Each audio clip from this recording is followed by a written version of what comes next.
কাবা শরীফের দিকে বারবার তাকাচ্ছিলেন আর চোখ থেকে পানি দর দর করে পড়তেছিল।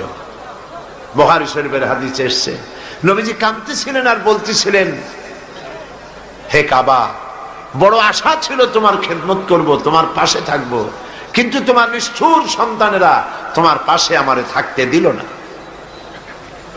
নবীজি হযরতে আবু বকর রাদিয়াল্লাহু তাআলা আনহুর বাড়ি গিয়ে যখন দরজায় নক করেছেন, আবু বকর বলে দরজা খুলে গেল, লাব্বাইক ওয়া সাদাইকা বলে।